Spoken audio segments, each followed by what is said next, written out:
Emotions Matter, brought to you by emaw.com. That's EMAWW.com, your solution for emotional intelligence.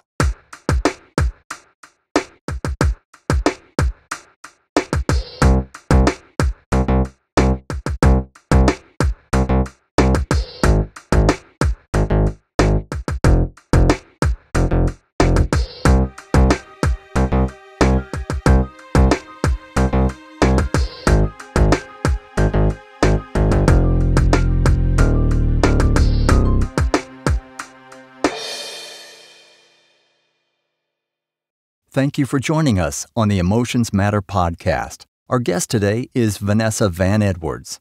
Vanessa is a published author and behavioral investigator. She is a professional people watcher, speaking, researching, and cracking the code of interesting human behavior for audiences around the world. Vanessa's groundbreaking workshops and courses teach individuals how to succeed in business and life by understanding the hidden dynamics of people. Vanessa is a Huffington Post columnist and Penguin author. She's been featured on NPR, The Wall Street Journal, The Today Show, and USA Today. She's written for CNN, Fast Company, and Forbes. Vanessa has spoken to groups across the globe, from the stage at the Consumer Electronics Show to presenting research at MIT. She has used her research to consult for numerous Fortune 500 companies, including American Express, Clean & Clear, and Symantec. She graduated magna cum laude from Emory University in 2007 and is SETT certified with Dr. Paul Ekman. Sub-X certified with Dr. David Matsumoto, is a member of the Association of Certified Fraud Examiners and certified in statement analysis. Well, welcome, Vanessa. Thank you for taking the time out of your busy schedule to be a part of the Emotions Matter podcast. Oh, thanks for having me. I'll tell you what, reading about you on your website made it really even harder for me to come up with questions. There are so many things I'd like to ask. So let's start with what you're best at. What will you do to make sure I, as well as all of our listeners, remember this conversation? Yeah, so I think when we're talking about memorability, it's one of the most crucial but overlooked factors when we're thinking about interactions. And the reason for that is because that is really the foundation for charisma, for influence, for sales. If people don't remember you, but also remember what sort of your takeaway is, they're much less likely to want to be friends, to want to go out on dates, to want to do business with you. And so I think that for this conversation, for all of my conversations, what I'm trying to do is I'm going after a very specific chemical. And that sounds crazy, and forgive the science geek in me, but all I am doing when I'm trying to interact with you is I'm trying to trigger dopamine.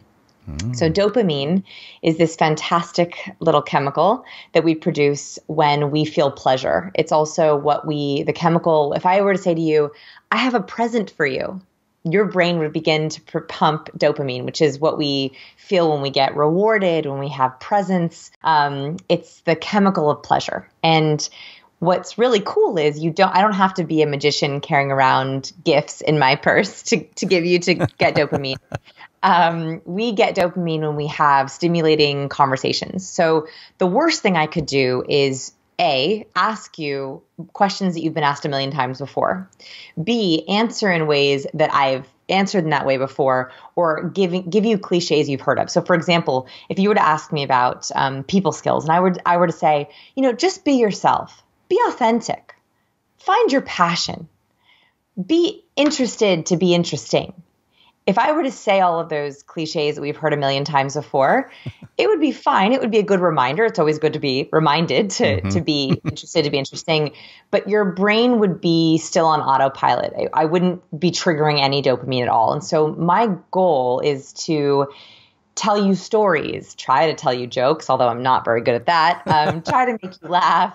Try to bring up aha moments or tips that you've never heard before, because I know that's like a reward for your brain, especially when most of us, I don't know about you, are kind of doing the same old boring thing on our computers all day long. I want this podcast to be like dessert, if I can. I love it. Be memorable.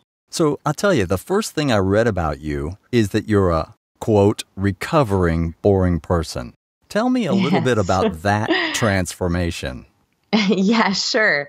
So unfortunately, I was one of those people who was not born with any kind of natural charisma or people skills. And so I think that when I was growing up, I gravitated towards my books, towards my homework. I'm a little bit more introverted. I'm actually an ambivert. I'm not a full introvert. I always would try to stay in at recess. I dreaded PE class.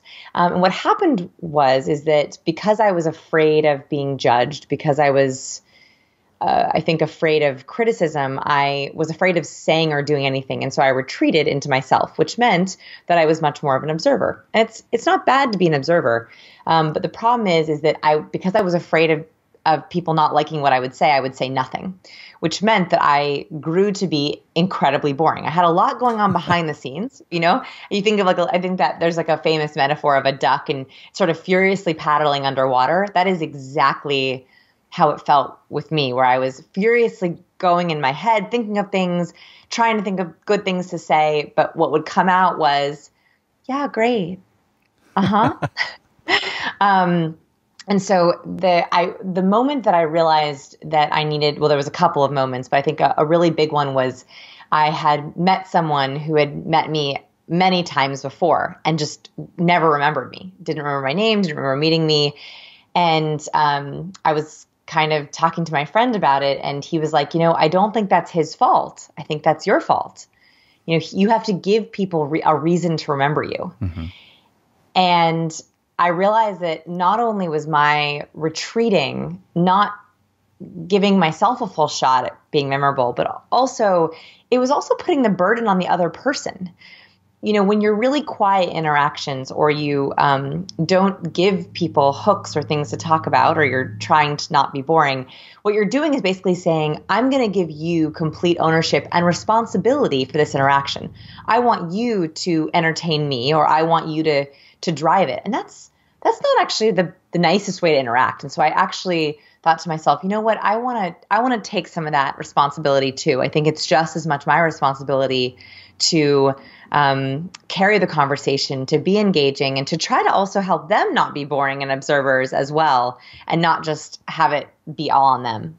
So that transformation, how long did it take you to get to the point where you went from totally boring to somewhat memorable? Yeah, so I had that aha moment when I was a senior in college.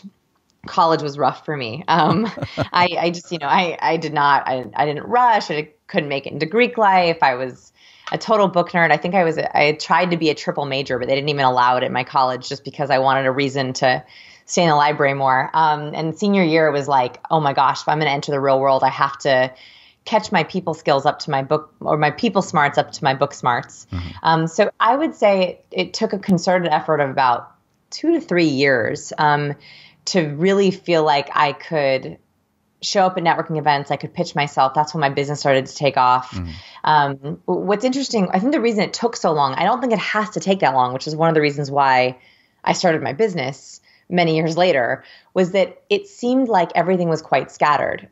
There was no textbook on people skills. There was great books on it, like, How to Win Friends and Influence People, a classic that I loved. But I needed more help than that. I also wanted a little bit more science. I'm more of I like frameworks. I like formulas.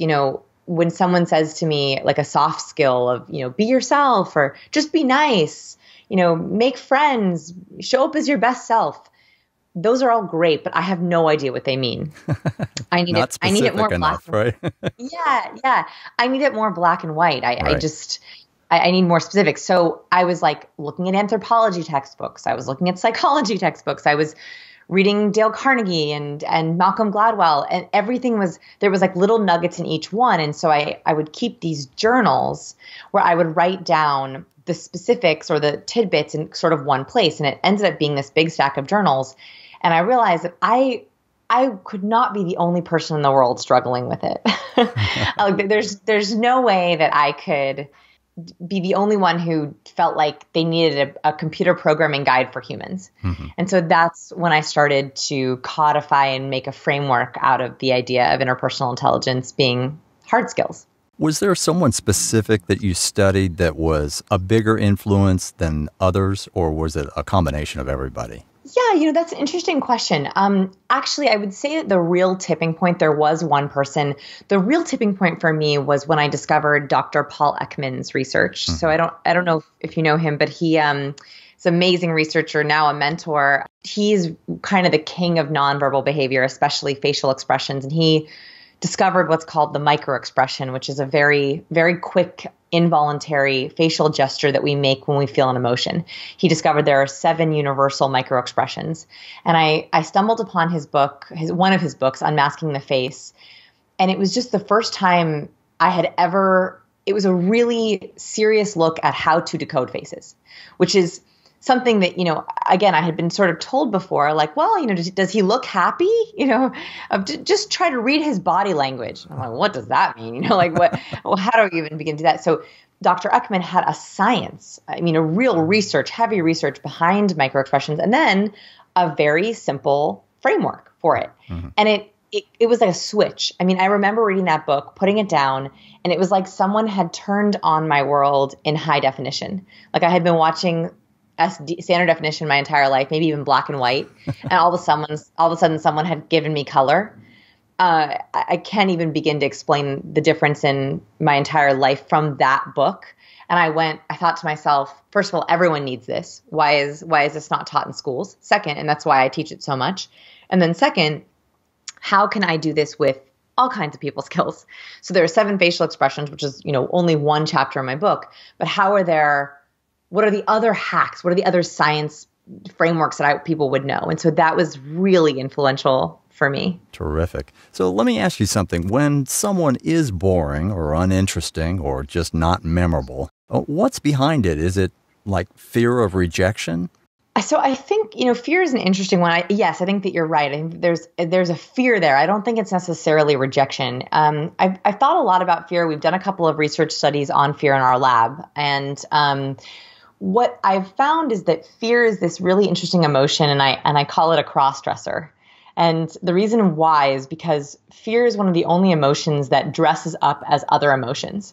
For some reason, as humans, we don't like to say, show, speak, I'm afraid. It's much easier to get angry or critical or narcissistic or mean or vain or boring or passive. And so I was finding that when you talk about difficult people or people who are boring or uninteresting, there are sort of 4 different ways that we dress up as our fear dresses up. Mm-hmm. There's the passive, there's the angry kind of tank, there's the overly dramatic, there's the selfish, narcissistic version. And so I think it's really helpful when you're talking to someone to figure out what is the underlying emotion underneath this action. I don't believe anyone is boring. I think that fear can cause someone to be boring. It can cause someone to shut down, as it did with me. But I think that really looking at what is underneath it, and also to think about, how does your fear dress up?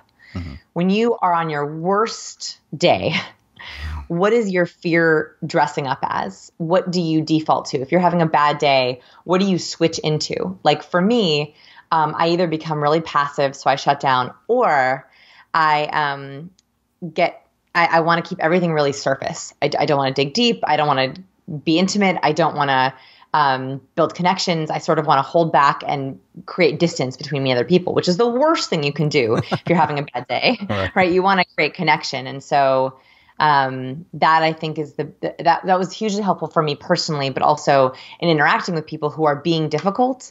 They're not difficult. They're just, their fear is interacting in a way, their gremlins are interacting in a way that's causing them to be difficult. Well, we've seen a little bit of that in the public venue lately, haven't we?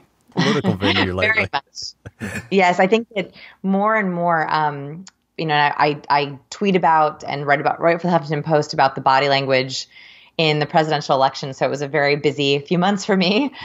Still busy, actually. It hasn't ended.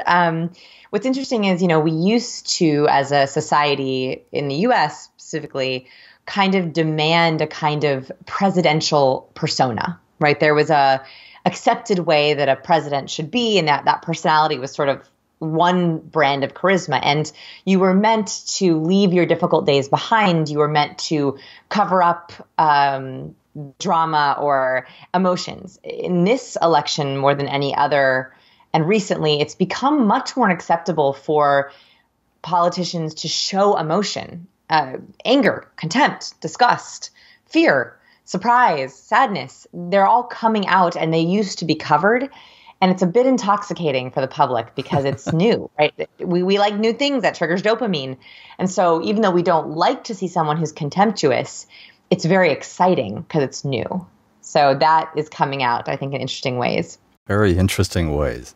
Well, let's jump into something that's maybe a little bit more on the positive side. So your bio says that your favorite word is hilarious. So how do laughter, humor, and amusement play a role in turning yourself into the most memorable person in the room? Oh, yeah. So humor is one of these things, I think, it's like a magic trait, right? Everyone wants to be funny. Everyone wants a spouse that's funny. Everyone wants to be more witty.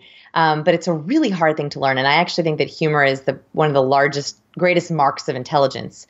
I am not naturally funny, but I do actively work at it. I read reread 3 books every year. And one of the books that I reread every single year is called Off the Mic. It's actually on my desk right now. Off the Mic, The World's Best Stand-Up Comedians Get Serious About Comedy. It's by Deborah Francis White and Marcia Shander. So this book is a study of comedy. I mean, it is like the closest thing to a textbook you can get to humor, but it's also funny as you read it. And I realized that if I wanted people to remember what I was saying, I had to make them laugh. There is something about laughter that it's almost like a valve. So if you can get someone to laugh and then quickly teach them something, it's almost like it opens up their brain for a couple of seconds so that the teaching sticks in.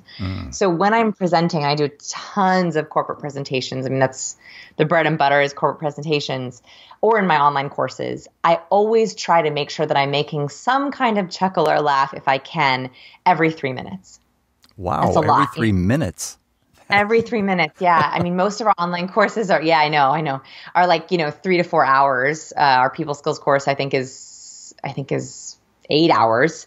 So it's a lot. And that can be with images, that can be with jokes. But humor it's an opening, right? It like opens people up to new ideas, creativity. It triggers dopamine. It makes you far more memorable. And I think it's easier than we think to get humor, but it does have to be cultivated. So your books, courses, and articles delve into always thought-provoking, occasionally offensive topics. Do you ever cross the line? Yeah, I think I do. And I want to. The reason for that is because as a recovering boring person, for the first part of my career, for the first part of my life, but also the first part of my career when I first started writing, I started writing about science journalism, publishing articles about the latest research studies. And I would start in a very science journalist perspective. So, very pure coverage of the topic, not a lot of opinion, very little of my own voice, very academic. And that was okay. But then I realized that when I was writing about articles that were my own opinion or doing a big review, a literature review, the more boring it was, the more I was trying to please everyone, right? I would read something, an article or a topic, and I was like, I want to please as many people as possible to get as many likes, to get as many comments, right? I didn't want to offend anyone. The problem with that is that by trying to please everyone, I was actually appealing to no one. Because what I was writing was so bland and non-personal that I could have been a bot writing about these studies. And so I realized that 2 things were at play. One is I would much rather have 50 avid fans who feel like they get me and they think like me and they're like, yes, this is my person, versus 500 ambivalent fans. Like that doesn't do anything because they don't share your stuff, they don't read your stuff, they don't subscribe, and then you lose them. So you're trying to get 500 ambivalent people every single time versus 50 avid people, you get them once. And so I started to create what I call markers in my work. This is titles, subtitles, headings, pictures that are extremes. They're polarizing. You either look at it and you go, yes, that's for me, or nope, not for me. And so I found that people who say it's not for them is totally fine. They go on their merry way. But the people who I get are avid fans. And there was actually one gentleman. So I have 7 different online courses: body language courses, charisma courses, people skills courses. And I do not wear a business suit in them. Now, a lot of corporations buy my courses for their companies, but I decided not to wear a business suit. So I think I wear a button down or a dress in most of my videos. So nothing like too casual. And a gentleman emailed me and said, I love your course. It was really great. I learned so much, but I have one suggestion, and it would be that you should wear a business suit to look more professional. I think if you were in a jacket, people would take you more seriously and like it better. Mm-hmm. And that email really upset me at first. And then I was like, you know what? If someone is so distracted by me not wearing a business suit, if that's the reason that they're not going to take me seriously, they're not my person. Mm-hmm. Like, my person is looking for not a business school course. Like, I'm not trying to give MBAs. They're not looking for a corporate training like on HR and, harassment. They want something that is educating, entertaining, edutainment, and they want something that's fresh. And that means that I'm going to wear not a business suit. And so I think that I run into those moments more and more, but I'm okay with that because I know that I'm being more polarizing. So nothing provocative in some of the content material that you put out there? I think that people will say not for me, and not read it, but never in the sense of like, how dare you? I hate you because you use this word. Never that. Always just like, not for me. And hey, that actually saves me a lot of time and energy. Yeah, for sure. So you work with a lot of individuals, you work with companies, etc. So let me ask you what the biggest success you've ever had, either with a person or a company or a group. And, maybe you could give us some examples of your big successes or what you feel like are your biggest successes. Yeah, I think that there's a couple that came to mind, but one specifically was a success because it was such a surprise. I think that when I pitch a lot. I cold pitch companies all the time. We pitch media all the time, and that's great. It's really fun. And those successes, we get a lot of great coverage or a lot of great placement. Those don't feel quite as big because I'm working at them when we get them. What feels better is when it's a surprise. So. And it makes me feel like the work is happening naturally without even putting a lot of effort into it. So I was at a conference a couple of years ago, and I was sitting at the conference. We were listening to a speaker, and the speaker was pretty boring. Just things I had heard before, very rambly, and at one point very jargony, like using a ton of jargon. Like no one knew what this person. I didn't think anyone knew what this person was talking about.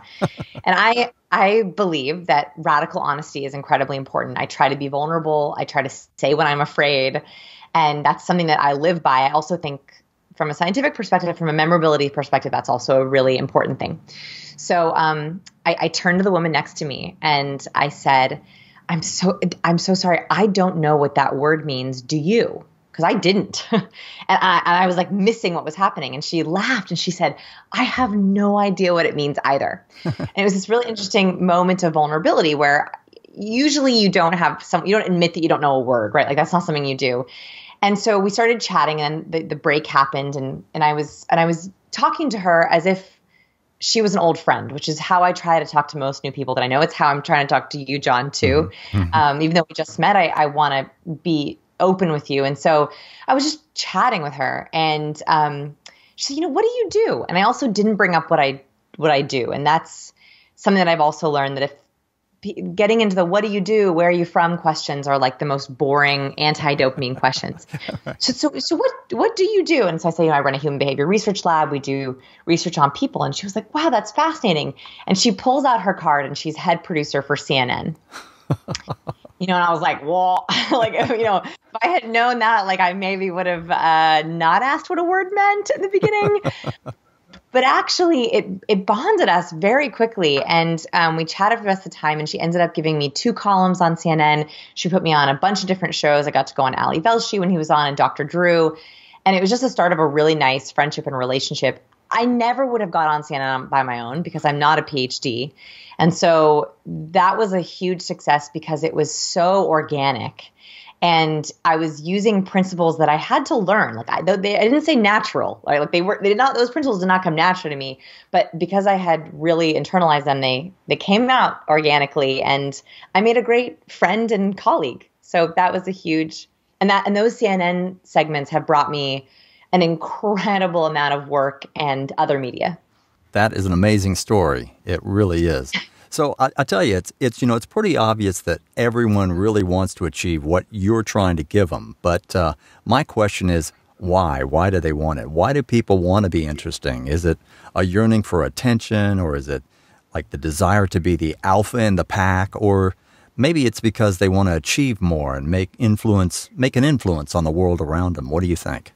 Yeah, I don't think it's about power. So you mentioned alpha in the pack. I do not think it's about power. I think actually, the queen of interviewing and self-help is Oprah, and she there's a really good quote by her, and she said, after thousands of interviews with every different kind of person, there's one thing I've learned about people, and it's that everyone wants to feel like they belong and that they are valued. And I think that we are tuned, right? We are built to want to have a belonging in a community. We are built to build connections. That's because in our caveman days, it was very hard to survive alone, right? It was very hard to hunt and raise children and without a community. And so we are wired to want to have connection with people. And so when you're talking about being interesting, I think that is just a facet or yearning for attention. That's a facet of, I feel safer when I feel like I belong. And so therefore, I want people to recognize me. I want people to hear me and know me and see me. And so I actually think that if you can skip all that attention stuff, the most, like, for example, drama queens. I am fascinated by drama queens, fascinated by them. When I see them in a room, I'm like, woo, I go towards them because basically they are so desperately seeking belonging. They lack an internal sense of acceptance. They need any kind of acceptance or attention from anyone else, even when it's bad attention. Mm-hmm. And so I think that when we're thinking about ourselves, when we see others in that desperation for attention, the best thing we can do to have them acting less dramatic or not as bad a behavior is to just help them feel like they belong, right? Invite them to sit with you. Tell them you're thrilled to meet them. Tell them you want to learn more about them. When you give them that validation, it's curious, interesting to see what they do next. Mm-hmm. It's not always the same, but I think that's really what we're talking about. It's this intense desire to belong. We do have a question from one of our listeners, and I'm sure you can give a perfect answer to this. So the question comes from Philip. He's 26 years old. He's a software engineer from Germany. And the question is, I'm successful in all aspects of my life except for my social life. Being an introvert, I can't strike an interesting conversation with a person, which makes it difficult to find new friends or a partner. How can an introvert overcome this problem? Amazing. This is sort of your story, isn't it? Yeah. So Philip, you are my people. You are so my person. I totally get you. And I have so many answers for you. I would say the first thing, and there's a lot more I could give you here, but since we only have a little bit left, the one that I would give you that's the easiest is the best thing to strike up conversation, especially when you're an introvert, is to use hooks. So hooks are when the conversation is easily attainable because it's right in front of you. And so, for example, networking events are probably awful for you because it's like you don't know exactly what to talk about, right? You're like, what do you do? Where are you from? How are you? Even first dates can be really hard because any conversation topic is open to you. What's actually better is if you put yourself in situations with new friends or finding partners where the hook is already there for you. So this would be, could be learning environments. So signing up for classes, going to specific conferences where the conversation starters are right there. So what did you think of the speaker? Right? Or what brings you to the conference? Or I think you said you're, I don't know if software engineer, right? Software engineering conferences actually are a great way to meet people by talking about what is happening right there. You're an expert in it. You're extremely successful at what you do. You know it really well. Use those as hooks. The other thing you can do for hobbies is, signing up for cooking class, going rock climbing, going to group hikes. I find that if you use hooks instead of putting yourself in situations where anything could be the conversation, it is much, much easier to talk because you already know you have something in common. And that's a very quick one, but there are lots of other ones I have for you. So any way I can help, I'm happy to. Thank you for that question. So I'll tell you what, I know we're running out of time, but I wanted to give you the opportunity to let our listeners know if they want to see more from you or hear from you or read something that you've done. I think you've got a new book out. Tell us about some of those things that they can get in touch with some of your teachings and your writings, et cetera. It'd be great to let people know where they can find more about you. Yeah, well, thank you. So really, everything is at scienceofpeople.com. That's my lab website. You can play in our lab. You can check out our 33 favorite conversation starters. And then the big labor of love, my latest book is just out. It's called Captivate, and it's my personal playbook. So all those journals I was talking about earlier that I took notes in, this has all the science I learned. We put it into 14 behavior hacks.